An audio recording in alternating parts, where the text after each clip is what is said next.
This is an explicit podcast where we try to keep the conversations as raw and authentic as possible with no intentions of hurting anyone. So if you're very woke, religious, or sensitive, we highly recommend you do not tune in. Yeah, okay. What's up, guys? This is Let's Get It Podcast, episode 22! 22. Yes, you got it correct. Oh, yeah! Do I get a prize for that? Not at all. Oh. So we have a guest today, and honestly, I was really looking forward to today's episode. Straight up. Episode 22 with the host of Rumah Roy podcast, Roeshan Gomez. Yeah. Oh, Roeshan Gomez. Yeah. Do Indians usually have that kind of name? Gomez? So is he related to Selena by any chance? I hope so. Later we can ask him when he comes about an hour or a half late. So we're supposed to meet at 4 p.m. Yep. Currently, it is 4:30. Okay? Oh. So, was super excited ever since I woke up. But now I am a little disappointed, and I must say, I think it's because he's Indian. So you're saying that there's a genetic thing inside Indians that make them late lah? He is Exhibit A. Says he's coming at 4. Isn't that all Malaysians? Bro, are you with Let's Get It Podcast or are you with Rumah Roy? Oh. Huh? You can only take one side, bro. Aye. And then of course I'll take the side of the people that are here lah. Our intern Eddie, shout out. It's his first day on the job. So far, I think he's doing an okay job. What do you think about it? I think he's a bit timid. But the one thing that really stands out about him is his will to learn. Yeah, for me, usually how I would evaluate someone, right, especially our intern, is on actually two different things. The first one is how fast they can learn and implement their learning. Oh, okay. Right? So if we tell him that, hey, roll the cameras, put it properly for us. The second one is obviously proactivity. But isn't it like I'll eat ass if you want me to. Edward, you can't say those type of things. Not on your first day of work. This is a very proper podcast. We do not condone ass eating on camera. No. We do not condone non-consensual ass eating. Non-consensual would be something like human centipede. Oh, yeah. Right? Let's throw back to that episode That's a perfect example. of non-consensual ass eating. If you're talking about consensual ass eating, then we'll probably chew this guy's ass out for coming late later. What do you call that? Metaphorically speaking. Correct. So how was your New Year's, Ben? New Year's, I actually do not remember a lot of it. All I know is it's a new year, it's a new me. Don't tell me you're one of those guys, Like what? with the New Year, New Me bullshit. Oh, let me guess. You probably went to the gym on January 2nd or 3rd. Actually, the January 7th. Because I didn't want to be like, part of the crowd that goes, oh my god, new year, new me. Because I'm assuming by the 7th day, everyone already gave up on their resolutions. Based on observation, right? On social media, I hardly see any of that New Year, New Me bullshit. I think people gave up. Last 2 years been so fucked up. Everyone had high hopes for Wawasan 2020. And we ended up staying at home. Right, so viewers, how is your 2022 so far? Has it been lit AF? Comment down below. Has it been boring AF? Comment down below. Have you say like, oh, maybe my New Year resolution is actually to comment and subscribe more on Let's Get It Podcast? That's what you call the Lord's work. So far, there has been a few people that has, if you do that for us, your afterlife, right, we would have 69 virgins waiting for you. That's a lot of virgins, dude. What are you going to do with all 69 of them? Well, you can have them for 1 day each and then repeat that for like... 69 days? Yo, BK, how's like the stand-up scene coming along? Like, when's the last time you actually like went out and be like, Shisha, this is my jokes, boy. Yes, I did not open up with Shisha. If you're referring to stand-up comedy, I went for the 6th time last week. 6th time already? Yeah, 6th time. Damn. And to be honest, right, I only do preparation on the day itself, spend an hour writing, an hour or 2 rehearsing. I showed up at the open mic and usually I would show up 10 minutes before my turn because I just want to show up, do my set, and probably I'll see all the acts after me and then I'll head home. And I felt fucking nervous, dude. Honestly, like I felt as nervous as the first time I did it. Is it because you didn't practice enough? I think so. Okay. Like I said, usually I would spend an hour or 2 rehearsing. Right. I probably recited my jokes 5 to less than 10 times. And dude, when I walked into the room, right, and I was the next act. I sat down there and all I could think about was my heart beating fast like a motherfucker. Knees weak, mom, spaghetti. Ready. Exactly how I felt. There was weight on my shoulders and my face was turning red. And of course, on the outside, right, I was greeting all the other comics. I was, yo, what's up, man? But that's actually very normal because when I speak to the ones that has been doing it for 10 years, like even Rizal, the crack house owner, Yeah. he mentioned that it never goes away, man. That nervous feeling that you get, the heart pounding. Right. And he's someone that's been doing it for about 13 years. But in a way, it's good, right? Because if you don't have that feeling, what you're going to do is you're probably going to take it for granted and not prepare. Actually, that makes kind of a lot of sense. And when it was finally my turn to go on stage, I went up there and basically I did the best since I've started. But no one was there to verify it. So you could have done really bad, but just covering it up. That's true. But the comedy club owner, Rizal, Yeah. he was the first to reach out to me and say, you did well. You managed to get laughs. Was there a but after that? Yes, there was a but. There was a but, guys. Come on. Yeah, so when he said that to me, honestly, of course, it was a little bit of a relief, happiness, but it's something I'm also scared of feeling because I know what comes with being happy and relieved. The pressure goes away and I don't want that to happen, right? You want to keep thinking that you sucked. Hungry lah, basically. Yeah. I said thank you and shit. And then he gave me a really, really helpful tip, okay? And he called it a power move. He said, just one tiny little tip for you. When you go up on stage, the mic is in front of you. Yeah. Right? Grab the mic and put it to the side or put it behind you. Because when you're doing stand-up comedy, right, visuals is everything. They want to look at you, your body language, how engaged you are. That's super important. So if you have the mic in front of you, it will kind of block people seeing like this and that. Is that it? Yes, exactly. Because you don't want people to be focusing on anything other than your act. Right. Yeah. Is that why Mark Zuckerberg always wear like plain shirt every day? Yes, that could be the reason why. And Yes and no. okay, speaking of yes and no, right? Has anyone ever gave you all that answer? You know, you ask someone a proper question. Hey bro, do you like the drink? Yes and no. Dude, I'll tell you where this happens probably more than anywhere else. In the corporate world, right? So in the corporate world, of course, you speak with more professionalism and everyone wants to sound articulate. The bigger words you use, the smarter you look. That's the God's honest truth, man. It works though. What's an example? Hey, Benjamin, I'm looking at the quarterly report for 2021 and it seems like our sales has went up by 30%, but our expenses has also increased by 50%. Does that mean that we are actually spending more than we should? So if you ask me in summary, the answer is yes and no. Hear me out. The reason why I say yes is because definitely sales are up. But the thing is, our revenue went up as well. So that's kind of like a very bad indication that the company is making more money than the employees.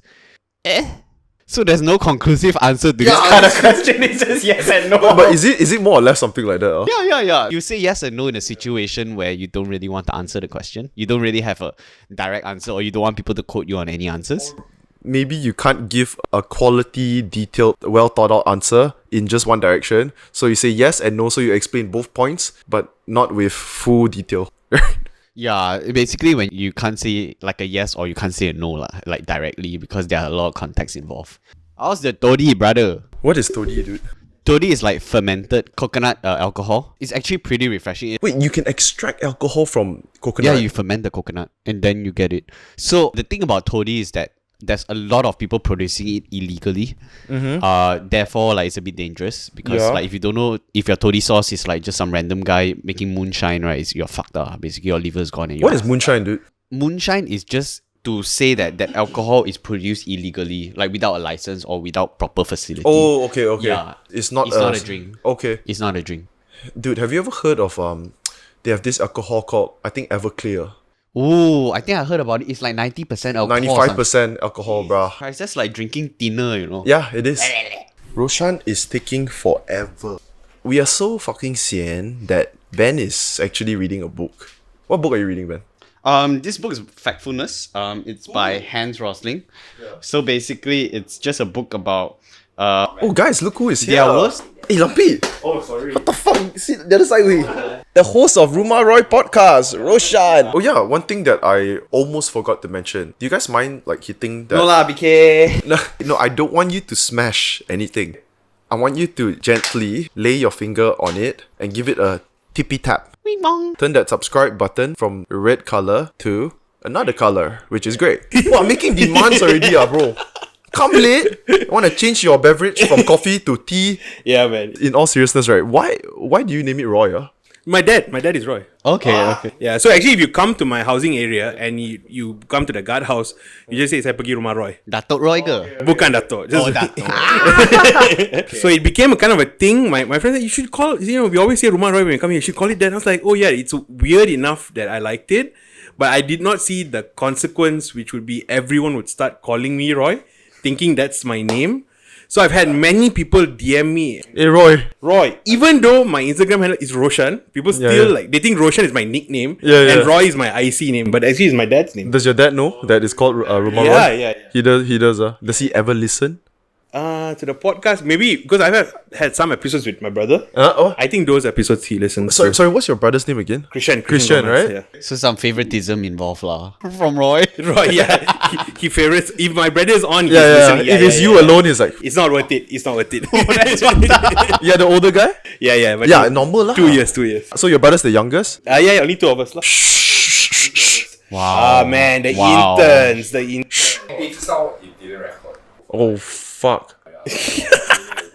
Guys, we did an intro for Roeshan, our dear guest today. Wow. Turns fucked up. Wait, so I don't understand. You did 40 minutes, then I came in. Not really 40 minutes. We rolled it for 40 minutes. We probably spoke for 20 or less. Alright.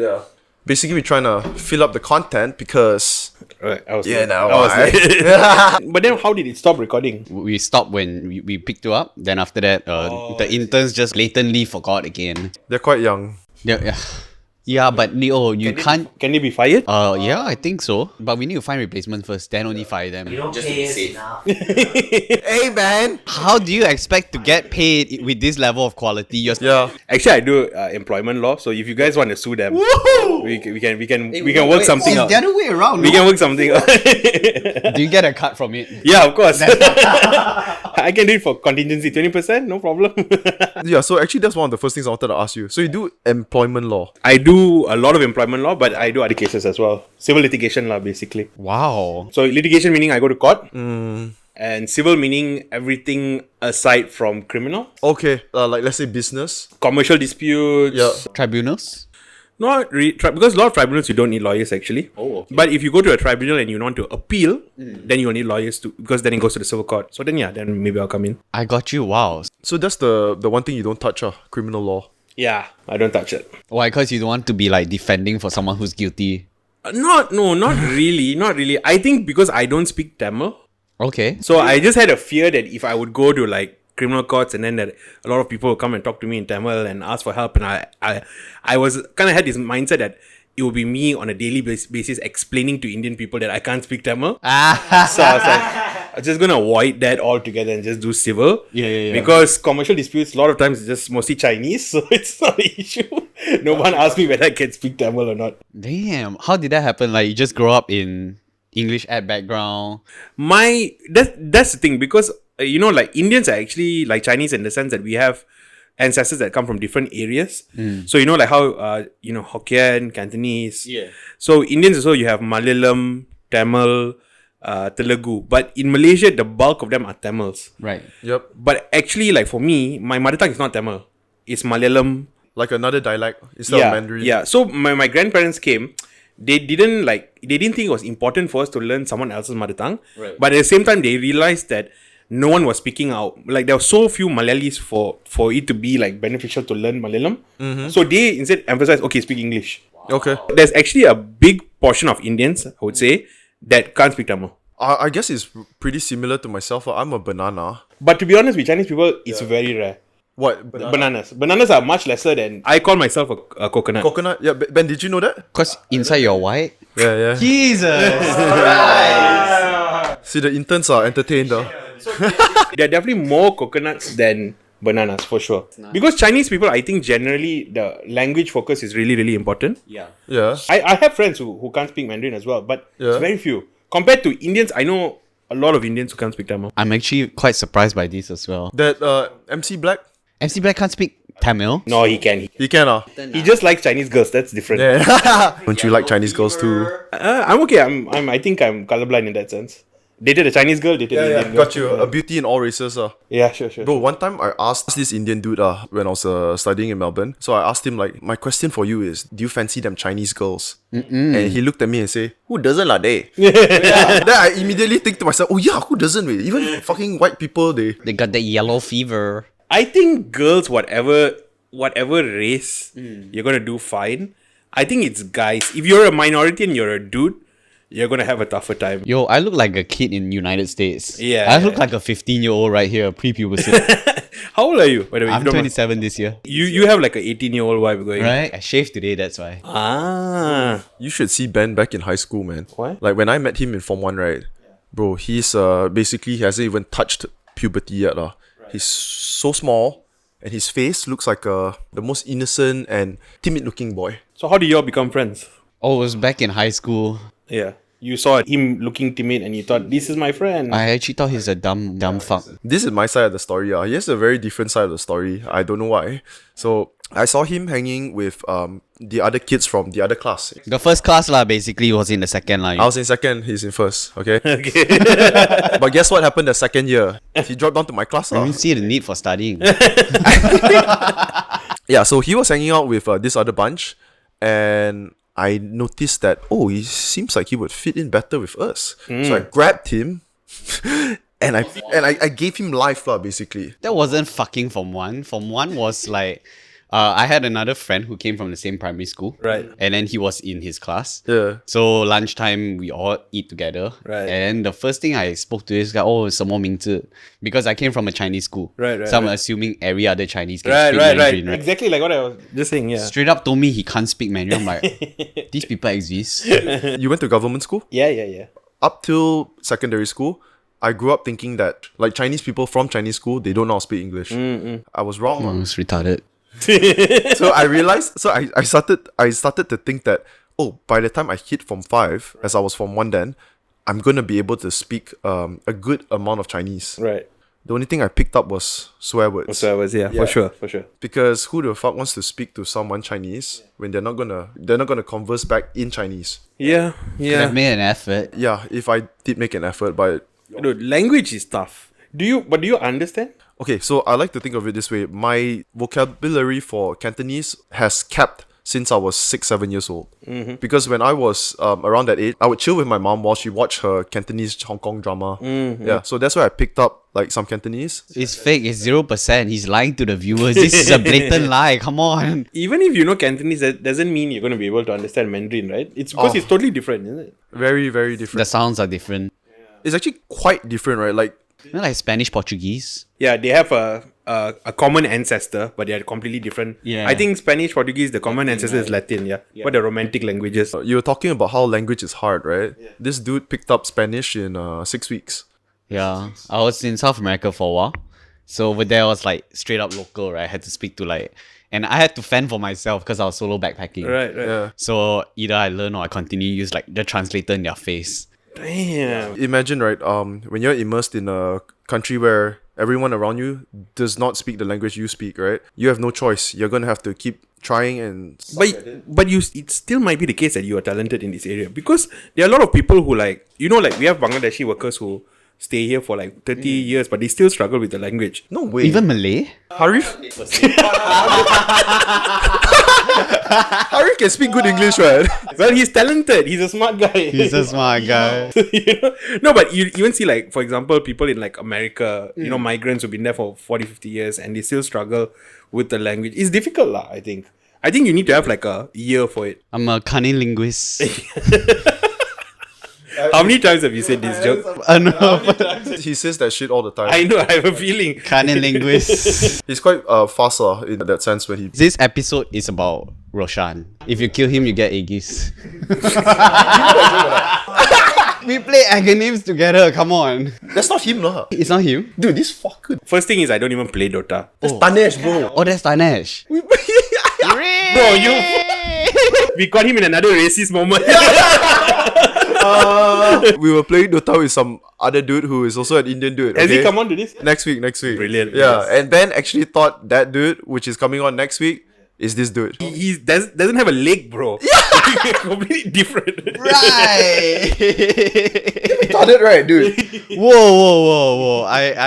To be fair, it's my first time meeting Roeshan, and let's go back to the topic at hand. Yeah. But actually, you don't have to worry because me and Tash, we are pretty cool about this kind of. We find it really funny. So, will he take any leg jokes? Yeah. He will. But I wouldn't start off with it. It might because I think for anybody also, Right. you can't be too kurang ajar also lah. Like, say, hey, break a leg, bro. You already heard that a billion times. After like half an hour, maybe okay. Okay, But okay. don't start off with it.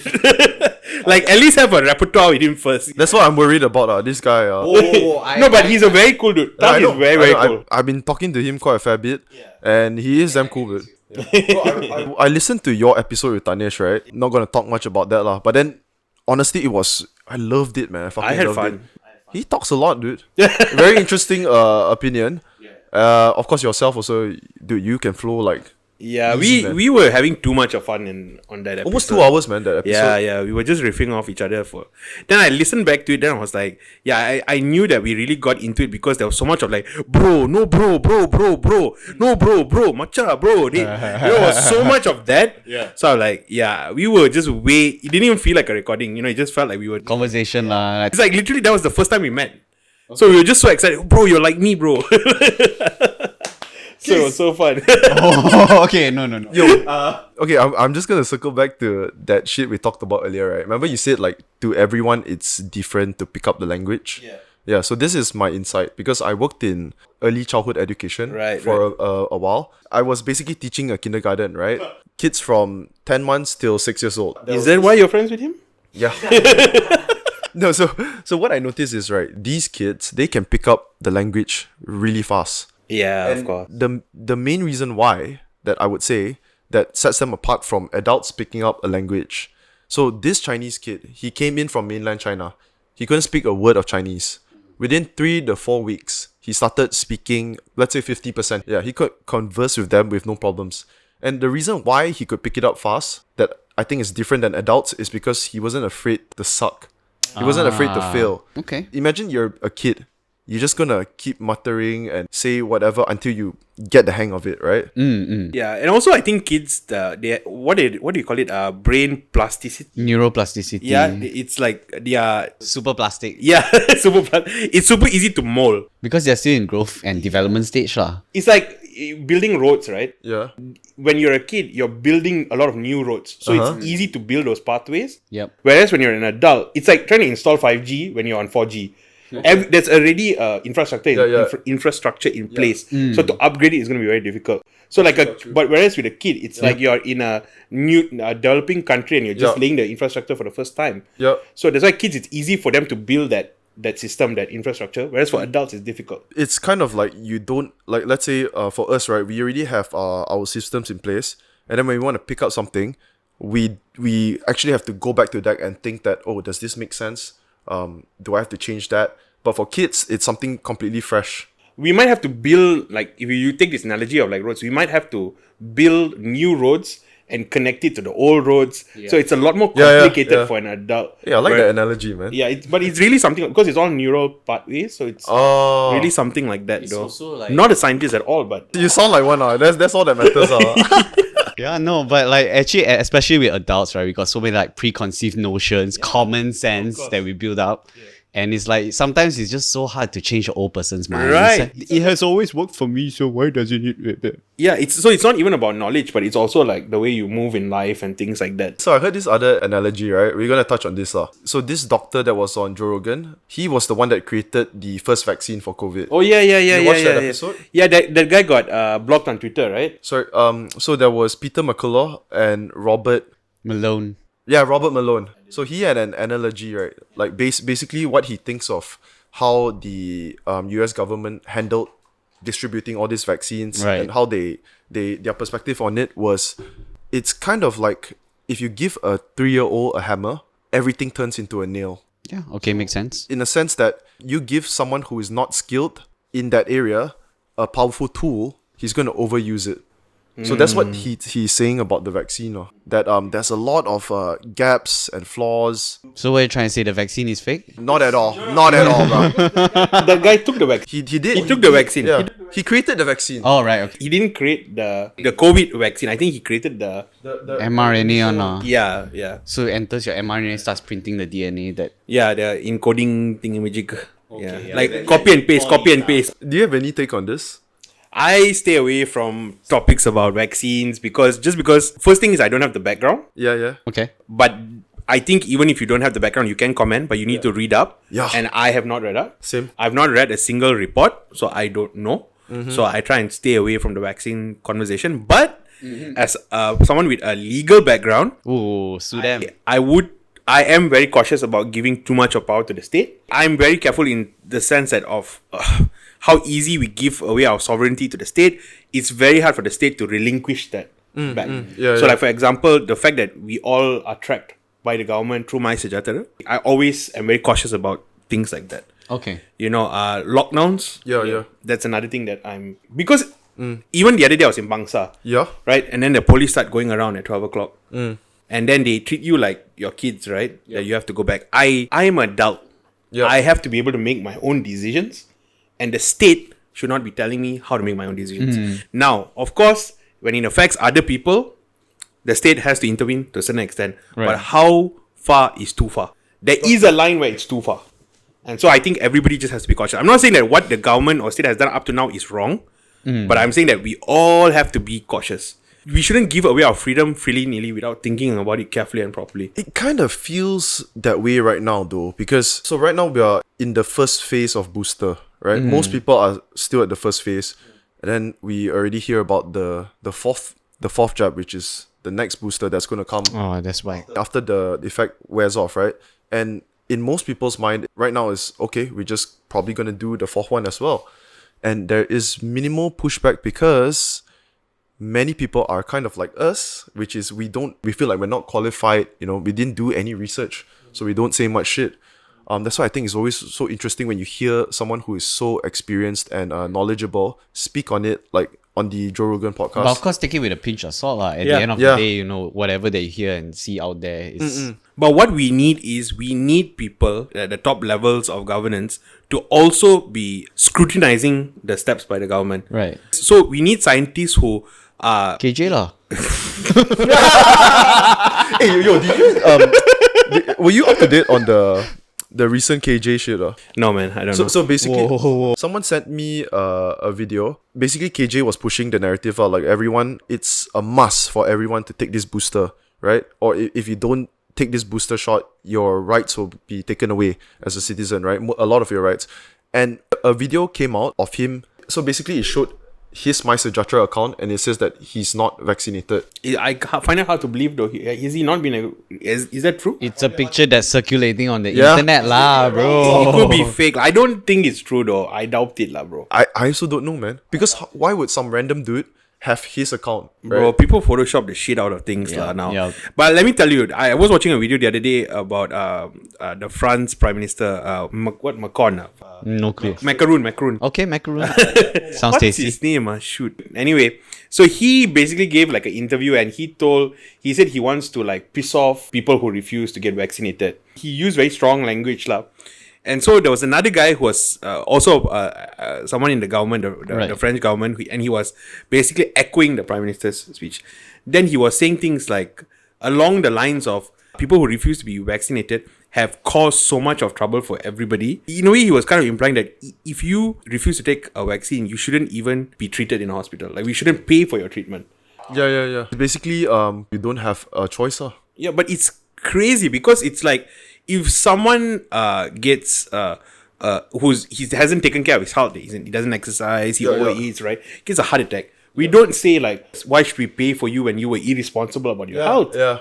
We don't do that. But when it comes to the vaccine, suddenly things are different. Yeah. Right? So what's the truth here? What is the truth that we're getting at? I think we're talking cock. I don't think we it's a complicated issue. We're not going to be able to... No, definitely not. What about other truths? Do you have any other truths that you would like to share to the world? Yep. The earth is not spherical, it's not flat, it is actually triangle.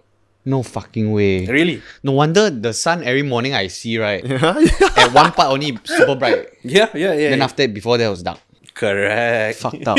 I was watching this video on YouTube, right? It's called Why the Earth is Flat. Right. Truth seeker. Sorry, not why the Earth is flat. Why people think the Earth is flat.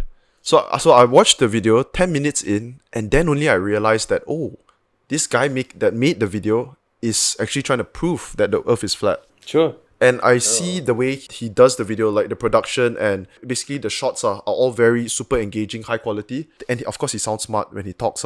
And I just feel like I could understand how someone can just believe everything, from a video. Even myself, I was watching it for 10 minutes. And up till then, I didn't know that this guy was a flat earther. Okay, I'm also careful in dismissing people's opinions because there are a lot of things that we don't know. Like when people talk about ghosts, Yeah. I don't know. I don't know anything. I don't know how. I don't know whether there's a multiverse. Maybe there are entities that cross different dimensions. How am I supposed to know that for sure? I don't know. So I try my best not to be condescending. I try my best to listen with an open mind. But the flat Earth specifically, I've never. For me, it's always been people have gone up in space and Some say Neil Armstrong didn't go to the moon. yeah, maybe it could be true. Where did he go? He went to the TV station and then got the background of the moon. Then he just put the flag there. Yeah, no, they show things like the flag is waving, but how can the flag wave in a vacuum? There's dust, but how can there be dust if it's a vacuum? But then I think, people do experiments in a vacuum, like a box with a vacuum. Yeah. It will still move. As long as there's velocity, I think it should. As long as there's motion, you're right. As long as there's motion, things can move. Exactly. You guys sound fucking smart, we. I'm a physicist. I'm a scientist. I know the truth, bro. You want to know the truth? Yeah, I want to know the truth. Joe Biden's a pedophile. I knew it. He was fucking hanging with Jeffrey Epstein and the gang. Bro, he's not dead, bro. Remember, Joe Biden had that weird scandal where he was sniffing people's hair. Was it? Serious? Yo, enlighten us, man. While he was running for president, he would do this weird old man shit where he would go behind a 12-year-old girl. Then he would Shit. you can watch. You can legit. You can watch a video. Smelling the life force out of that. So you can... Damn fucking old, dude. He's old. Yeah. Dude, so Interesting. what you were saying just now, like even about ghosts, right? So basically, you're taking a agnostic view. Well, I'm very Catholic, so I do to a certain extent believe in the supernatural. With Catholics, exorcism, it's part of our faith, so Shout out Emily Rose. actually I feel like the Egyptian mythology has been it used to be cool when I was growing up, Yeah. but now not so much. Now Greek mythology and even Norse mythology is having a Sorry, which Norse? Thor, Loki. I never looked into that, man. You don't know about Norse mythology? No. You know Marvel Thor? Yeah, He's an actual god, yeah. in the world, real life, not in Marvel. He's an actual god. People worship him in real life. In which mythology is that? Norse. Norse, lah. Norse are the Vikings. The Vikings. So it's Odin. Even the names of the places, Midgard. And Oh, okay. those are actual. Midgard is like the middle level. Yeah. So they are all grown along the world tree. Yes. Then there's the underworld where Hades is Yeah. taken care of. And then there's underworld, I guess. Is this all Greek? Oh, Hades is Greek. Hades is Greek. Norse is Odin, Thor, Loki. And Norse is a lot of humans fighting giants. Yeah. And, some symbolism with Hercules. Hercules is Greek. So that is your Zeus, Poseidon, Hades. My point is that because you see a lot of them represented in movies, so if it's Greek, it's your Percy Jacksons or whatever.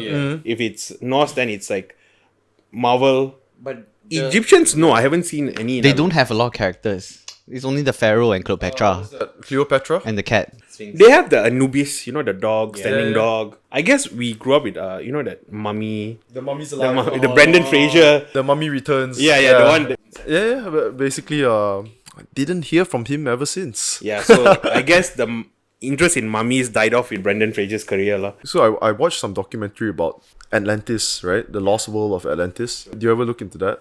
I watched the Disney cartoon about Milo.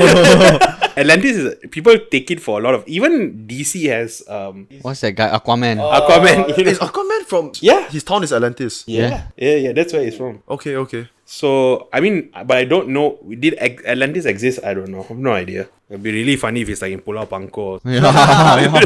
It's gonna be like Maldives in like 10 years, I guess, or Sydney. Didn't they say that they found the MH370 plane? No way, bro. No way, bro. No way. We would have known about that. I think they did recently. Interns, Google. They're the worst way. Bro, three of us are talking about so much of shit. You can Google it. You think Joe Rogan really so smart? If you don't have Jamie, right? Did not crash in the Maldives. There's no conclusion. Okay, lad. Yeah, so. Thank you, interns. No, sorry, bro. You want to say something about you growing up in the 80s? Yeah. Okay, so I grew up in an atheist background lah. Actually, my dad grew up in sort of Christian. But when I was growing up, as far as I remember, I never practiced any of that. Yeah, never went to church or only went a few times with friends and all. So yourself, you were born into it. Yeah. Pretty devout. Like a few generations already, yeah. Yeah, I mean, I don't know about my great grandparents and all that, but definitely my grandparents were devout, and definitely my parents are devout. And my entire family, everyone. Okay. I just have one question for the Catholics. I just need to clarify until today. Is it true that the law states that you can't use condoms? Not the law, you mean the Bible, is it? But it's not difficult to understand. The Catholic Church teaching is basically Yeah. you have sex with, like, okay, Catholic Church understanding is like everything has a function, a purpose. Okay. Like my eye has a function. My eye is to see. Yeah. I would have a bad eye if my eye doesn't fulfill its function, which is to see. Okay. So it just says what God created sex. What is sex supposed to be for? It's supposed to be two things: reproduction and also pleasure. Yay. It's like eating, right? Yeah. So sometimes you eat like you are rushing, so you eat like a Hosa. cardboard snack bar, whatever. You're eating more for nutrition, but of course there's taste, but little bit. Sometimes you go to like a really fancy place and you're eating more for taste, less for nutrition. Okay. But the two is always there. They go side by side. So they say sex, it should be both. It should be you're doing it for pleasure, and there might be a space and opportunity for procreation, and vice versa lah. Did they not think about the abortion part of it? The church is against abortion. Yeah, I know. So like the church teaches actually family planning. Yep. So meaning that on certain days you have sex, certain days you don't have sex, and it's quite effective. You can read about it. But I understand it's controversial, and a lot of people struggle with it. Even Catholics, a lot of Catholics actually use protection because it's a difficult teaching. But that is the Catholic. Because the thing that I get annoyed, because I might disagree with the teaching. Yeah. What I get annoyed is when people paint it in like the church is really stupid. But actually, if anything, the church in a way is like very romantic. Yeah. It's weird, you know. So when we teach, because I'm a Sunday school teacher, so when we actually teach the church teachings to kids, it's very easy to teach. It's actually very beautiful, but it might be too difficult to do because it's a heavy burden. In what sense? You know, to be able to like compartmentalize and, you know, to have it's a lot of self-discipline. Sorry to cut you off, right? So like, the reason why I asked, right, because truth is, I've grown up with a atheist background, Sure. right? I've never had the opportunity to openly talk to someone about all this and to talk about it in a very like just respectful way. I just want to know your perspective and stuff. Okay. I might not be the best ambassador, but I'll try. But you teach. How long have you been teaching at Sunday school? Or long, maybe 10 years. Okay. I teach 15-year-old kids, and also like I'm trying to figure out my own faith life. Yeah. Especially these past 2 years. Yep. If you listen to the Harit one, you know. I can't remember. No. But if you listen to it, part of the conversation was me trying to grapple with the things that the church has taught me. Because when I was growing up, for me, as long as it made sense logically, I thought that it was true. Okay. Now, as I'm older, I realize that sometimes things can sound good and logical, but might still be wrong. So I'm trying to reconcile that and trying to figure that out. So I'm in like a weird kind of like... Do you have an example of which scenario or what where you feel like... So like LGBT stuff. The church teachings on LGBT is not as homophobic or... Because it does a disservice when you paint it on the media like... So that one I'm very blur because I just assume, right, Catholics hate gays. That's what I think of, but I have no idea. I mean, of course in any scenario, there are people that are like... Extreme and hateful. Yes. But like, if you're talking about my family, my mom, my dad, my aunties, uncles, they got no issue with gay people. But like, they've grown up in a church that teaches that marriage is man and woman getting married so that they can raise children together. Yeah. So for them, they feel like this is so weird and wrong because it flies in the face of what they've been taught and what they've used in their own lives for so long, and it's been successful for them. Yes. They've got kids, everyone is doing good. So they feel that God has blessed them, and they feel that this because they have followed these teachings. It's actually difficult, I think, to find people who are really mean-spirited. They exist in any religion, or even if you're not in a religion. Yeah, sure. Everybody has prejudices and buy-in. Yeah. So the way that you say it, right? Are you open to the fact that because these are old teachings, right, there is room for Catholics to be open to same-sex marriage? This is a tough. It's fucking tough, right? It's just fun to share. I think some Christians feel that they can. I personally feel right now, but I might change my view tomorrow, that it's either you believe in all the church teachings or you don't believe in That's it. hard though, right? Yeah, but I don't think you can cherry pick lah. Majority of people do that. My question is like, what if you've been a good person, charitable your whole life, right? But you just don't have a religion. And, when you die, according to the Bible, it says that, you go to hell because but you've been a good person throughout your life. Do good people go to hell then? Because they don't believe in the religion? Yeah, so again, I'm just going to speak the truth. Yeah. And the truth is that even within the church, people they debate like, it's actually more about Jesus. It's not even about being Catholic or not. But because there's this one verse in particular, Jesus says, I'm the way, the truth, and the life. Yeah, this famous one. Yeah, and Jesus died on the cross lah. And so people say like, if anybody could go to heaven, if they are good, why did Jesus have to die on the cross? So some people say that, no lah, we need to people need to believe in Jesus. It's important. But then other people believe like, if you are a good person, actually, you know Jesus. I personally believe that if you're a good person, I do not see this God being capricious or mean or no, I don't see that. I think you hurt God through hurting other people. And I do believe in hell, but not maybe the fire hell, but yeah. You mean the way they describe it, like you burn for eternity? In the Catholic Church, the Catechism of the Catholic Church defines hell as the absence of God's love. So it's like being, when you get hurt by your partner, and they reject you, especially rejection. Like you love someone and they tell you that I don't like you, the pain you feel, times that by infinity, that's what hell is. Got you. That's what hell is. The absence of love. Yeah. Not really fire. Yeah, not really that in that description. I came from the same background, so my family's Christian. I still go to church sometimes for Christmas and Easter and stuff like that. But I think Ben's experience is a bit different because he grew up in it, but yourself, you never really practiced, right? Or I did. I go to church every Sunday. but inside, you never really had. Shut the fuck up, bro. This is what I thought. It's okay, bro. Why are you doubting his faith, bro? I swear, this is. I wanted to say something. Let me say it. Say it lah. What about evolution? That's no issue, bro. Oh, there's no issue. Can they coexist? This is an interesting one. Yeah. No, this is crazy.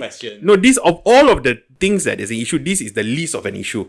Really. Okay, I'll give you two reasons why. Number one, these creationists, right? They talk about God created the world in 7 days. Yeah. Right? What is creationist actually? To summarize it. They are like Christians who believe in the creation story in Genesis of the Bible. Okay. Adam and Eve.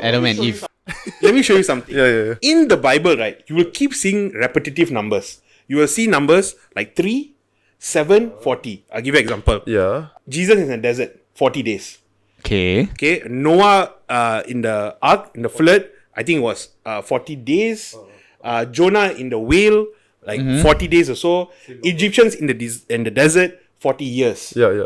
So you see the number 40. Okay. You see the number 3. You see the number 7. Yes. Scattered around. Yeah. Okay. It's because when the Jewish authors were writing the books, they don't know the time. So they will use a number but the number has a symbolic meaning. So 40 means preparation. So Jesus in the desert for 40 days. Jesus is in the desert for a period of preparation. Noah is in the ark for a period of preparation. Jonah in the whale for a period of preparation. Egyptians in the desert for a period of preparation. It's just a representation. 40, the symbolic meaning is preparation. 3 is emphasis. 7 is completeness or perfection.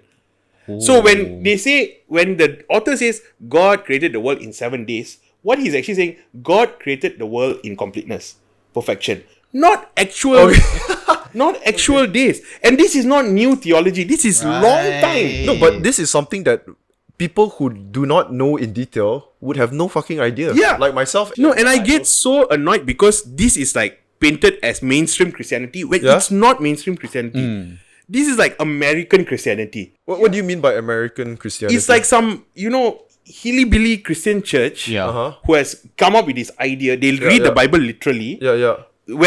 Because there's a history of reading the Bible. There's a tradition to it. Right. There is context. And these people just pick up the Bible, they just read it back to front. They think they've understood the Bible, but they don't even know the context. I got you. And they misteach. Even Saint Augustine was born like 1,000 years ago. Is it Augustine or no? It might be Thomas Aquinas. But anyway, one of them, Augustine or Thomas Aquinas. Augustine was in Africa. Thomas Aquinas, I think he was Italian. I might be wrong. Yeah. But anyway, about 1,000 years ago, these dudes were saying like, when you read Genesis, it might not be the case that you should read it scientifically, because it's an allegory. It's a story. It's a book with a metaphorical meaning. Yes. It's not meant. People thousands of years ago already knew that. So I don't understand. So how can it be the case these guys 50, 60 years ago have read the Bible and have come up with this thing, and then they freaking smear. It's like basically, hey guys, just take it with a fucking pinch of salt. No, it's like the Bible is like a library. You can't read the same book the same way from Back beginning then? to the entire Bible. Like Psalms is like a book of songs. Yeah. Right? The Gospels are more like real life church teachings and Revelations. Yeah, that's more like prophecy or even imagery. Actually, Sirach is a book of advice. The first few books are stories.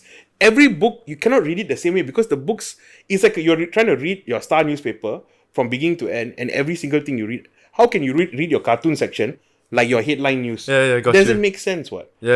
Amen. So that's I just think that I don't know why this is a lot of people feel that this is an issue. I guess, maybe. Not an issue, bro. It's like we have no idea. Yeah. Like literally, man. Dude, this so-called last time practicing Christian also have no idea, right? No, a lot of people Hey, don't. excuse me, I remember all the stories in the Bible. Lanchao. For me, like everybody has their own journey.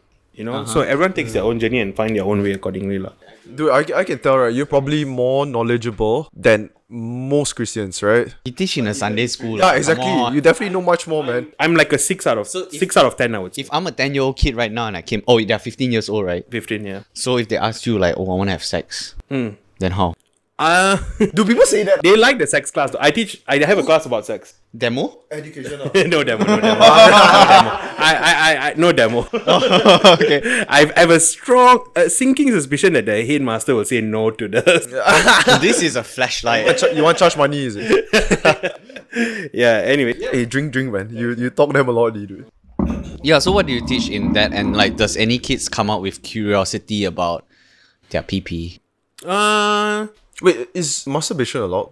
No. Also no. It's like Muslim as well, right? Yeah.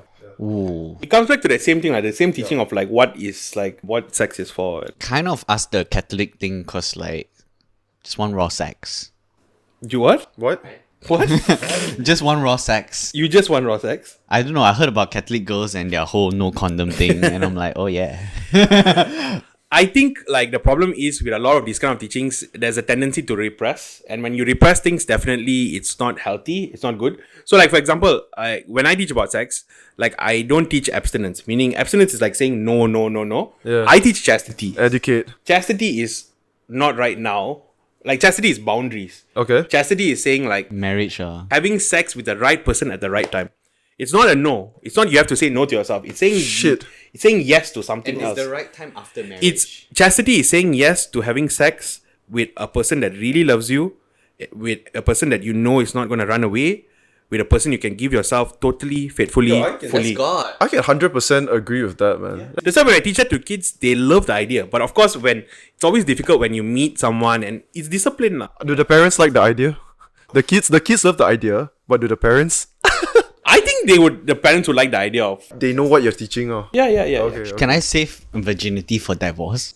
For what? Divorce? Yeah. What's that? Why? Why would you save it for? He's just trying to be controversial or some shit. Dude. Why would you save it for a divorce? Okay, so let me understand it. This is a scenario. You fall in love with someone. Yeah. You marry that person. Then you say we are not going to have sex unless we get a divorce. Yeah, kind of. Say, babe, not right now. That might lead to the divorce. It probably is, dude. No, that's a joke. Sorry. Yeah, this is interesting takes on a lot of things, man. Bro, it is very refreshing to me. My whole life, no one explained this shit or no one talked with this much that actually seemed knowledgeable or detailed. I do think about my faith. When I think about whether I want to be in this faith or not, I don't know. But what I can say is, if I were to leave the faith, it would break my heart.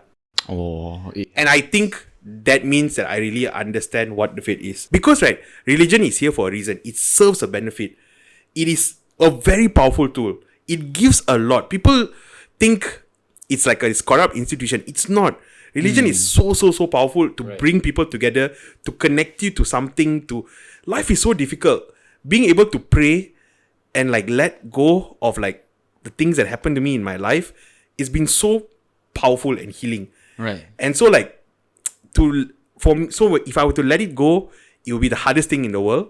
And that's how I know that it's legit for me lah. That's how I know that I really understand what it is. Have you actually been close or felt like super vulnerable In the presence of God. Yeah, for sure. I've gone to the altar crying. alone?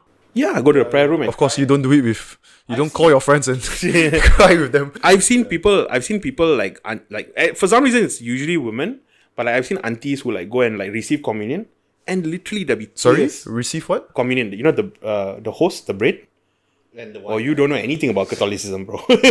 You know, there's the guy who wears the priest who wear the cassock, the robe. Yeah. Then there's always like a plate and a cup they hold. Communion, yeah. Yeah, during the baptism process, is it? No. It's drink from the same cup though. Like the guy will be in front, right? So before this is really funny. But anyway, so like before Jesus died, he had the Last Supper. You know, he stood in The picture. and yeah, shit. yeah. So he gave like the bread and wine as a symbol of his death and resurrection. So he said like, blood. this is take this bread. This is my body. It's broken for you. Okay. Take this wine. This is my blood. It's poured out for you. That's why people say Catholics are cannibals, because we eat Jesus' body, we drink his blood. Who the fuck says that? We say, oh. So we are partaking in his sacrifice. Cannibalism, in a sense of you. I'm not advocating cannibalism. In a sense of you feel connected. Spiritual sense, we are partaking in Jesus' sacrifice. Dude, thanks for that. Yeah, no like this whole, Yeah. like I said, I've never heard anyone talk about it in depth. Not on the podcast. No, dude, just in life. Yeah, I don't think people talk about it. And also, I wouldn't talk about it because I'm scared I'd offend someone. You know, even just asking questions. Yeah, but I think we should. We talk about something else already now. Yeah. Go for it, man. No worries. What do you want to talk about? How's the podcast scene in Malaysia like? Do you think that there's a chance and future for anything? I'm optimistic. I think so. I'm optimistic because I see how it grew in Western markets, right? So I assume that the one thing that I can take from a podcast that I can't get from interviews set up in a professional setting is that like when you set it up in an unprofessional setting, you're able to, provided you are good at making conversation and drawing out, let's say, the truth from someone in a very unbiased way. So basically, we're feeling so comfortable that, we just let the conversation flow. Yeah. And you let out things that you wouldn't probably say if it's a professional setting. I mean, we can swear here, like Exactly. I think there is like room to grow just because I look at people like Harit. No, Harit. the comedy podcast. Shout out Hari Takma. He's doing so well. Even Yamcha sessions. Oh yeah. Like they just got like, I think Syed Sadiq, they got like 20,000 views. Bro, that's insane, man. And that was like a month ago. I'm sure they have more now. Yeah. Or even they did a podcast with I Heng, Yeah, property YouTuber. the property guy. I think that's also like 20,000. I would love to have that guy on. Okay, I have not seen those two. But I saw the Sai Sadiq one. I Heng was their first big one. Oh, really? Yeah, that the one first really big blew one. up. I actually would love to talk to that guy, man. Because I did real estate in Melbourne for almost 3 years. But if if you're doing real estate in another country, you do it in this country, doesn't mean you know anything about it. So I would say I probably don't know much about real estate. And real estate here, so I think you have different areas that you specialize and Of course. Even the rules, man. The rules, that's the most tedious part. There's probably a lot of different rules. Wait, but for yourself, Roeshan, do you do like stand-up as well? No. He just assumed that everyone does. Yeah, stand-up. like that's so far the common thing that all the podcasters have. Really? It's like Is it true? It's just Harriet. Harif, even the John also went to John also did once only. John also did stand up. What? And if you're talking, Tash does stand up as well. Yeah, Tash. I have not. I've never tried it. But have you been to a comedy show? In Malaysia? No. Actually, around the world, so no. No, huh? No, I've Okay, never. I've never. We should all go. Yeah, bro. I'll tell you this. So this is my experience. But do you watch stand-up comedy? Yeah, but not. I watch like Dave Chappelle, Bill Burr, Yeah. the mainstream ones lah. Do you know of Theo Von? Yeah. But I don't watch his stand up. I listen to his podcast. Yeah. I like Bobby Lee. I fucking love Bobby Lee. That guy's good. He's really good. Very good. He's super veteran, 30 years. He's very, very good. Bro, so this is my experience. I went to watch a comedy show in Melbourne, Australia. My expectations was like me watching a Netflix stand-up special, right? You watch and you probably be like, like every 5 minutes or 1 minute, I would expect that because that's how it was when I was watching it online. But when you're actually there in person, right? So imagine Theo Von was the comic that I've watched, and he is performing in front of a theater with I would say 1,000 or 2 people audience. You saw Theo on live. Yeah, in Australia. Damn. You know Andrew Schultz? Sure. You saw him live? Yeah. Oh, that's crazy, Yeah. bro. So Damn. yeah, so Theo Von, right? He was performing in front of 2,000 or 1,000 people. I'm sitting in the crowd. I'm sitting quite far behind. And there is no big screen TV where you can look at him up close. He's just down there, that one person down there. He's quite far away. But the whole 40 minutes, right? Dude, I was laughing, like really laughing. No like like, you know, that knee slap shit. And not only me, it was it's like a domino effect. The whole crowd was. So it's like an environment kind of thing, atmosphere kind of thing, like where everyone is. laughs. It's like, ooh, It's let's a domino effect. Mass dude. hysteria. Yeah. mass hysteria indeed. That's the nice part about live shows though. You feed off the energy, lah. Right. Dude, trust me, when you go for your first show, you will have a similar experience. But are Malaysian shows like that, though? It's not bad too. You just go. Trust me, you will. At least the jokes are like you're more relatable with the jokes because it's like in the local context. You think about it this way, right? Let's say good comics, Jason Leong. Jason Leong, the comics got A+ material. A+ material is material that they've practiced. Let's say they've practiced maybe for a year and they do it once a week. Probably less than that. But anyways, the point is they perform in front of many different audience. So the reason why they call it A+ material is because they know that they've already tried out. It will kill, lah. Wherever, it will kill, lah. Never 100, but you try to get to as close as 100 as possible. This is quite up there. So when you pay to watch like someone special, that is the shit that they've kind of 99% proved it. You know? So that's the reason why you will laugh. Yeah, so if you go to an open mic night, probably will be different where they are just more like practicing their materials and stuff. I've been to a couple open mics. Some of them is just like, what the hell is this guy doing? You'll see all sorts, man. Like the first time I went to Crack House, the one at Tamantun, this dude came on stage, right? And he was talking, and I don't know whether I wasn't focusing or I didn't get anything he was saying. And then he kept looking at the chair. And then only after like he finished his set, and then I realized that he was reading his lines. Like he was trying new shit. So you're not supposed to. I mean, you're not supposed to 100% laugh. He also didn't expect people to laugh. You know, Okay. you got to try out new shit. Yeah, of course. I went with these people. Okay, this guy here, Edward. He was quite stingy with his laughs. Oh, damn. Yeah, he quite stingy, bro. Maybe because it wasn't funny. But some of my jokes landed, he's been laughing, though. Ah, Not bad, huh? Hey, Hey. You want to eat the Rumah Roy? you can take him, bro. take on it. This one no use. You can take the other guy also. Fuck, what was I saying? Comedy, stand-up comedy. But you seeing Andrew Schultz, and those two are legends, man. Yeah. You know the Breakfast Club? Do you know Charlemagne the God? Yeah. Yeah, Charlemagne the Oh, God. one of the guys there? No. So Charlemagne the God is his most prolific at the current moment is Breakfast Club. Oh no. Oh shit, sorry. Charlemagne has a podcast on the side. Fuck, I thought he did it with Schultz, no, right? No, he does a podcast with shows. Does he? Yeah, Flagrant. Yeah. Oh, okay, gotcha. No, sorry. Brilliant Idiots. Yeah. It's Charlemagne the God, Andrew Schultz, and then now they got like their interns have been promoted. Like these thirds, The interns have been promoted, so got 2. We haven't found that yet. Yeah, so he saw Andrew Schultz, which is pretty cool because Andrew Schultz is really, really funny. His crowd work is really, really good. So just roasting people at the front non-stop. But it's not only roasting though. It's more like observational / a little bit of roasting. And he does a lot of like identity things. So he likes, different races, different. So this guy Rizal, he's the Crack House owner. What he's mentioned to me is people love racist jokes. Yeah. They love it all around the world. He's tried it. He's performed at different countries. They all love it. And except for in Malaysia, it could be a bit different because you tell an Indian joke, you tell a Chinese joke, people would laugh. But sometimes when you talk about Muslim, like you make a Muslim joke, people might be a bit more hesitant to laugh. I give you an example, right? Like they talk about how Indians just love to get drunk, and everyone fucking laughs, dude. Yeah. Because Indians make that joke. If it Was that why you late? yeah,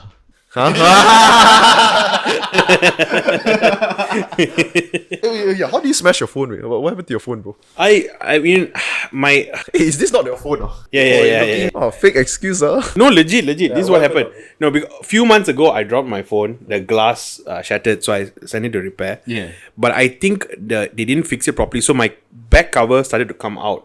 So it's been loose, and I'll be driving, and suddenly if I put it in a dashboard, then I look, my battery is popping out a little bit, peekaboo like that.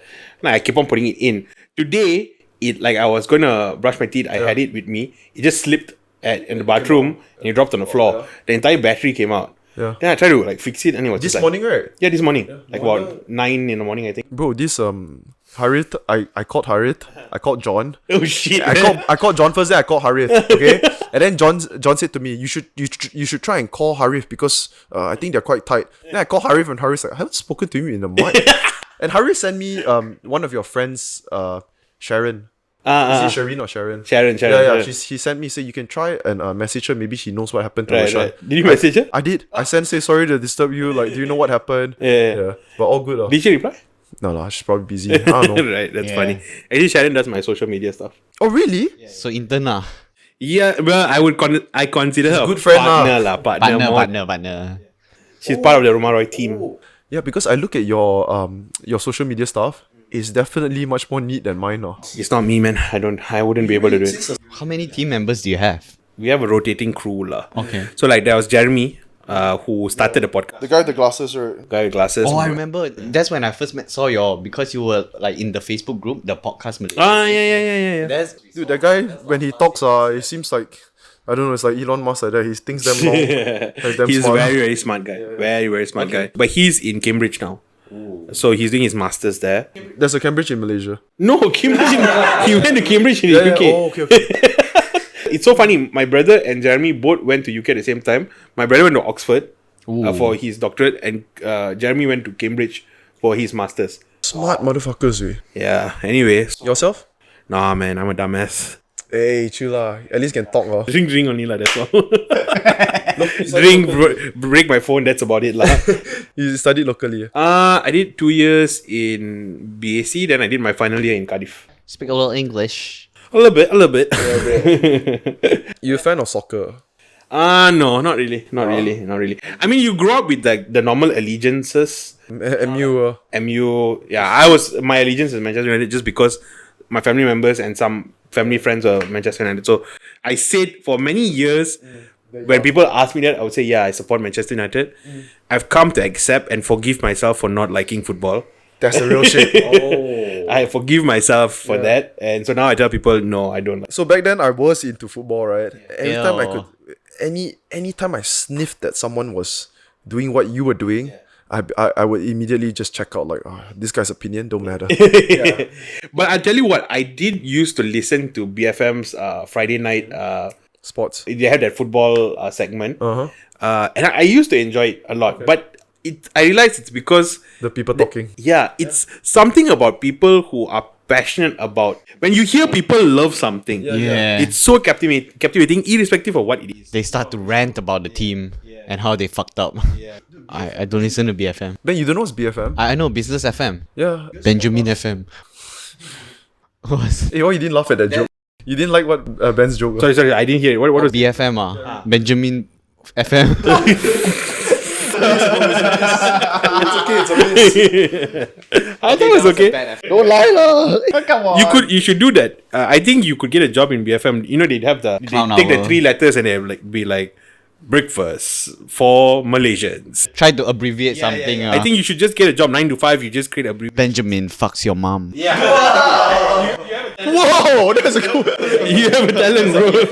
I loved it, dude. Dude, he doesn't laugh at stand-up comedians. He laughed at that, bro. Come on. It could be fake lah. He tried to hold it in, right? So he was like that for the first 20 minutes of the show. And the host kept going at him. I forgot what the host said lah. But the host could tell that this guy is a tough customer. Yeah, he yeah, kept he's- going, and then he finally laughed. Mad respect though. That's the only thing I don't like about. I'm always like I have this fear because I don't like people like Getting roasted.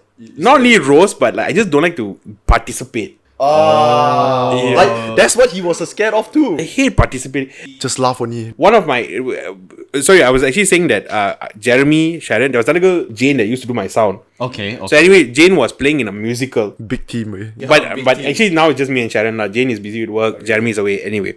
So you all have 2 interns. What your team is bigger than mine. Yeah, but you. They have no value. I mean, they're just not there yet lah. right. Just not there yet lah. No, so I went for Jane's musical. She was playing in the keyboard for a musical. Sure. Wow. Then I went. We all okay, cool, having fun. Then suddenly like I noticed that they were like it became like a crowd participation. And my anxiety just went out. I was like, "Come on, I don't want to I don't want them to like, I don't want them to give the mic to me, and I have to say something and sing the last line. I don't want to do that shit. Come on, It's fun and participate in the crowd. I paid to sit down and listen to you perform. I did not pay for myself to perform. Bro, so when people say they have anxiety, right, social anxiety. Oh, and shit, yes, like, let's cover so Edward this. has social. He at times talks about it lah. But so we just think that why do you have social anxiety? But actually, the truth is when that shit is going on, you feel do, and you're not in the right state of mind to be saying your actual thoughts, right? You're just gonna be in character. I think with all of this, there's like a spectrum lah. You know, there's a spectrum. Yeah. Okay. I think there are some people like heart will beat, cannot breathe. This is already to getting extreme. Or some people they start sweating profusely, right? Hand sweat, body sweat. Okay, all that. okay. Mine, I don't. Maybe I shouldn't use the word anxious. Anxiety, yeah. Maybe the better word is that I get really nervous or uncomfortable. Right. You know, so I can do it, but I just don't like it. Right. And I don't know. I guess anxious might not be the right word lah. So the question is, did you grab the mic? No man, I went to one corner. Get the fuck out of my side. It always works. I scared like that would throw more light towards me. That guy just came out past the mic. Dude, imagine you come out right and then The spotlight straight away at the door. the person say, "Where you go? Toilet ah." Yeah, that's another thing. Oh, serious? You don't want to be disrespectful, right? People are performing, then they see this one guy like walking out, and they're like, Oh, yeah, that's true as well. So they told us to show up at 8:30, right? And I was chilling with my friends. They want to have a smoke first, and I kept telling them, quick! You know, I don't want to be late, even though the show starts at 9. So we showed up at 9:10. We didn't realize that because there's only 25 people in the audience, everyone has to wait for us to arrive. So basically, all 25 people and the comics were all waiting for us. The moment we walked in, the host just said, "Nah, look at these fuckers, all come late." Immediately, bro. Then we're like, "Oh, okay, don't show up late, man." Yeah. Just tell him we're Malaysians, bitch. They'll put you under the bus if it gets laughs from the audience. But why didn't y'all fight back though? Like, We were not prepared lah.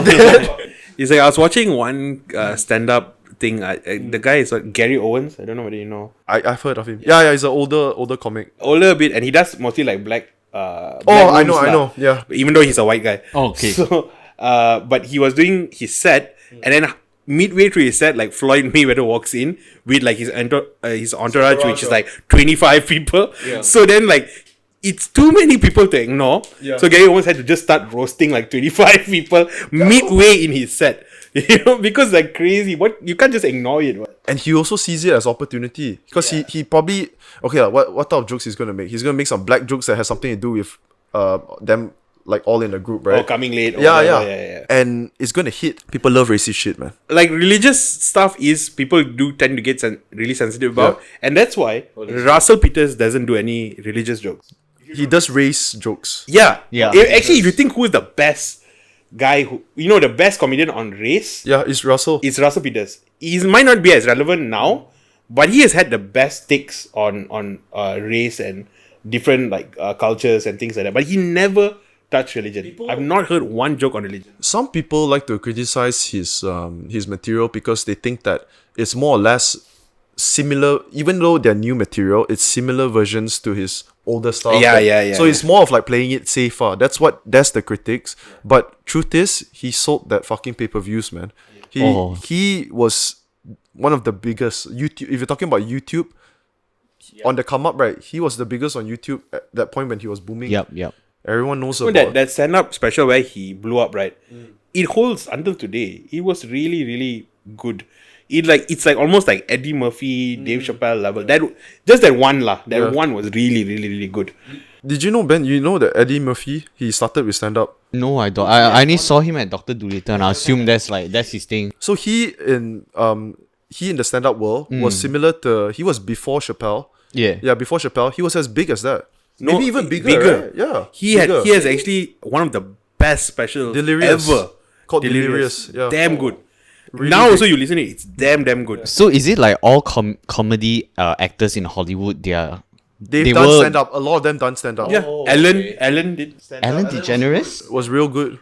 No way. Did she talk about being a lesbian? No. She did very straight humor. She came out when she was doing her TV series. That was after. Right. Basically, all of them would do like stand up. Then they would go on like Johnny Carson, which was their. Carson Daly. No, not Carson Daly. Johnny Carson. He was like their Joe Rogan that time, like the late. Oh, okay. And if you go up on this Carson guy, you will get famous straight away, is it? Johnny Carson will like the platform. show his hand like that. Then sign. Check. Oh. You made it. Okay. You made it. I So got like you. Eddie Murphy, Ellen DeGeneres. There's so many though. Oprah Winfrey. Dr. Phil. Just chuck in anyone doing a talk show. Yeah, why not? Michael Jackson. Another person that was really big. You know Dane Cook? Oh yeah. Remember Dane Cook? Good Luck Chuck. There was a movie called Good Luck Yes, Chuck. yes. Yeah, that dude. Okay. He was super big in stand up, but it was short lived. Couple of years. Why he passed away? No. No, comedians hated him. Yeah, why? Because he was too. I think it was like He's too good looking lah. That's it. good look. Because a lot of girls liked his comedy. Right. You know, a lot of teenage, girls liked his comedy. So it's not valid already lah. Cause fuck. It's like Joe Rogan just had Carrot Top. Yeah. I haven't listened, but I'm excited Who's to listen. Carrot Top? What's Carrot Do you Top? know who's Carrot Top? What is Carrot Top? He's a very popular comedian. You just look at his look, right, and Handsome, you would recognize him. His bushy red hair. Oh A lol. lot of red hair. He's a ginger. Carrot Top lah. He's like a ginger with a capital G. And a big ass afro with a capital A. No, not only that. He was on them roids, dude, for a moment. Oh, the fella is buff. Yeah, you saw it. No, but now he on Joe Rogan, he lost 40 pounds already. He's went off. Just eat carrots No, but so he doesn't do stand up, but he does like prop comedy. So he'll have a It's box. also a form of stand up. He'll take a box up and then he'll make jokes with the things that he brings out. But Right. comedians hated him. People, if you watch sitcoms also, you will see a lot of sitcoms, they will do jabs at Dane Cook and Carrot Top. But Carrot Top is funny. No, you see- It's just biased lah. It's just people who they have their own style of comedy and they don't want to accept another person's style Orthodox because you could say it's jealousy. Breaking the mold? There's definitely a form of jealousy there. Maybe they- Tribalism. There's tribalism. Maybe they don't It should be done this way. Yes. basically they don't think that their form of comedy is as advanced or hard to do as their own, which is probably the most standard one is writing, right? Writing one, you have an intro, body, and punchline. That's the most standard way. Just like mumble rap. Shout out 21 Savage. Is there a punchline in mumble rap? Skirt! No. I tell you the other day, so one of the jokes that I told, right? I was telling a story lah. Okay, more or less is a true story. And when you're new at writing jokes, right, you have no fucking clue lah. You write shit, right, and then you think that okay, I'm gonna put a full stop here because I'm gonna wait for people to laugh, and then another full stop there because I'm gonna wait for more people to laugh. But when you're actually on stage telling the joke, right, people are just like that. Oh. Is there anything funny? They're just staring at you because you don't know whether it's funny. So one of the lines I said, right, was, and you know how I knew that she was a slut? She was a filthy slut. She looked me in the eyes and said, "Do you want to fuck me?" That was one of my lines. Okay? And when I said that, right, I remember looking at the table.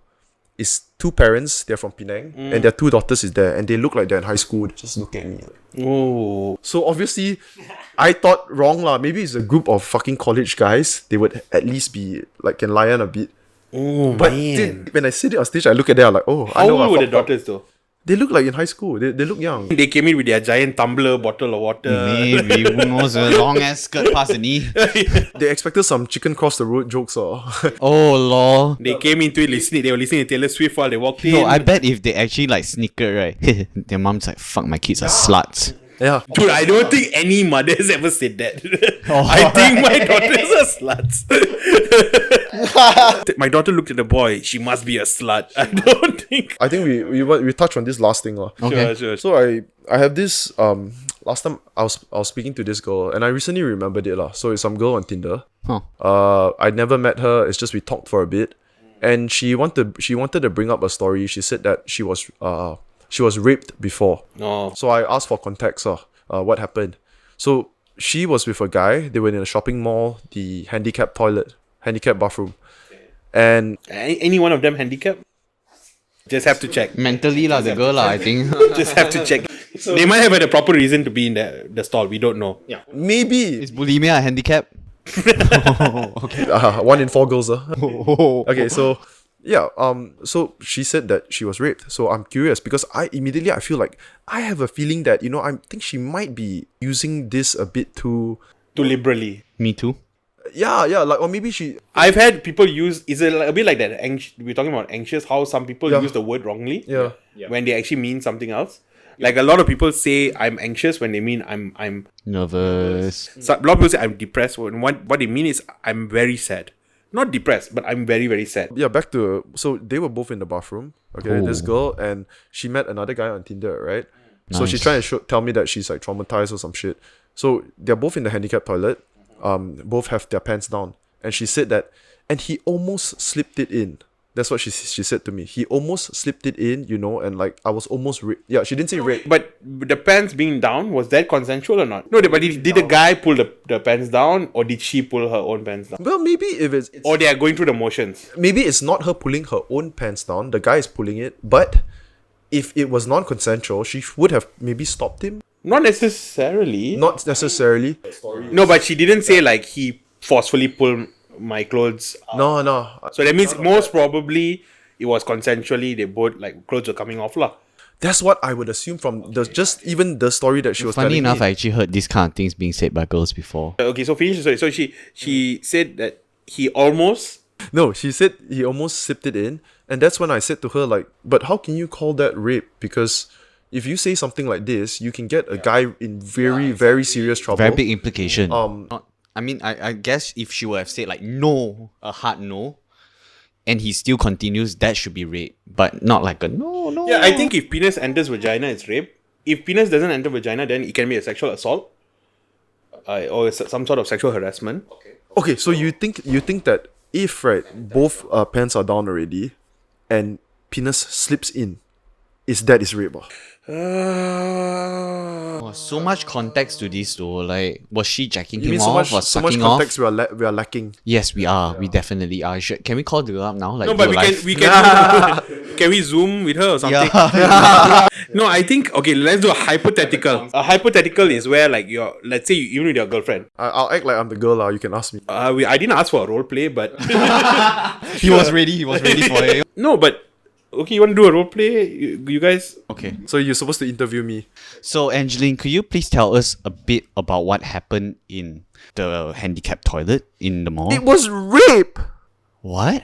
He raped me, almost. Okay, could you please tell us like what happened in detail? So we were both making out, and my pants was down, and his pants was down, Okay. and I Wow. felt the tip of it on my vagine, Oh. and I shouted rape. Okay, let's get some more context first. So you met this guy on Tinder. Yes. I'm assuming the date went pretty well. That's how you ended up in the handicapped toilet making out. I didn't know where I was the whole time. He picked What? me up, and I ended up in the toilet of this mall. And then the tip touched your... Not only did the tip touch, it was wet. Oh my. Dude, this is fucking sexist, right? I'm We're just fucking around, guys. just enjoying the role play. I don't know what character I'm playing in the middle here. Final thoughts on that whole scenario. I don't know, man. I feel like for girls that are watching this, to actually call something rape is kind of a big implication, and you kind of got to make sure that it's actually rape. Rape is non-consensual, forceful penetration. That is pretty much it, right? Okay, Roeshan, do you have a more intelligent way, lah? More woke statement. Yeah, I mean, I've been thinking a lot about the words we use when it comes to these kind of circumstances. Yeah, rape has to be penetration and there has to be a lack of consent. So in a case where someone accidentally inserts penis into vagina, like for example, a husband and wife, and then the wife says, don't go inside me, don't go inside me.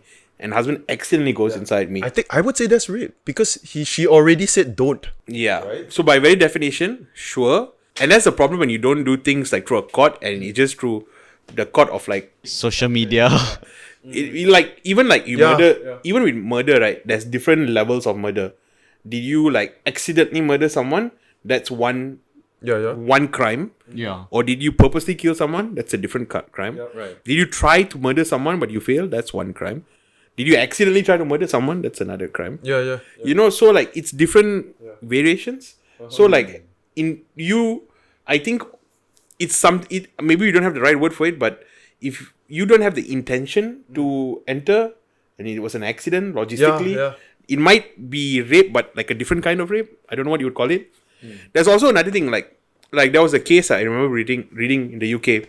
This girl was dating another person online, and the person online kept on saying that he was really shy because he was disfigured and he didn't want to show his face. They had a long relationship online, and finally they decided to do one night they were spent together.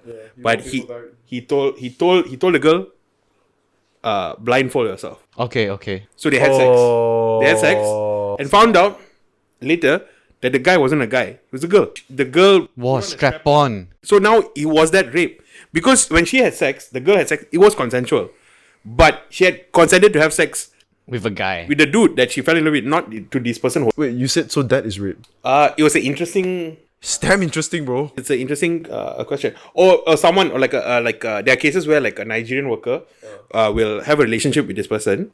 They hook up and everything. Then later she finds out that he has a family. Then she's like, if I known that you had a family, I would not have had sex with you. Oh my god, I was raped before.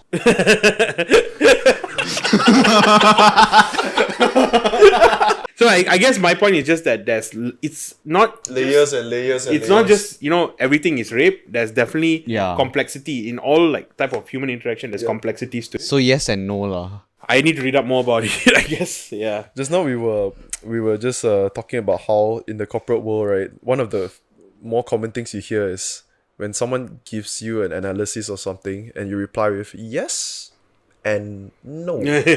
But actually they probably just don't have a quality answer going in one direction. So they say yes and no. No. Now make the goddamn judgment for yourself. Alright, guys. We have reached the end of the episode. Do you know what they should do? Yeah, just watch this and ignore everything that we've been saying lah. Yeah. Ignore the part about subscribing to the video. Ignore the part about commenting to the video. As long you're happy lah. You know what? I feel like we were a bit too pushy. Sorry for that. I'm just gonna say this, I absolutely do not give a damn if you subscribe or you comment or not. We don't. I'm straight up chilling. How about this? We challenge you not to subscribe for this video. Yeah, we challenge you. If you don't subscribe and you don't comment and you manage to do that, we will donate all the proceeds from this episode to Rumah Roy. There's no proceeds from this episode. Okay. Sounds good. Okay, guys. Thank you all for hanging with us so far. This is Roeshan Gomez from the Rumah Roy podcast. He has over 50 episodes of content. Check it out. Mad respect. You would notice that his episodes and content are more conversational and I dare say much more educative than ours and informative. Thanks for having me and shout out to the interns. Great job, guys. Hey, you're too nice on them. Okay, guys. See you on the next episode. Love y'all. Ciao. Missing my homies, I'm missing my oldies, my brothers, my cronies. We all went to court, but before only courts that we knew were the ones where we were shooting three, selling Kobe. To a legend, rest in peace to the old me, rest in peace to my brothers, rest in peace.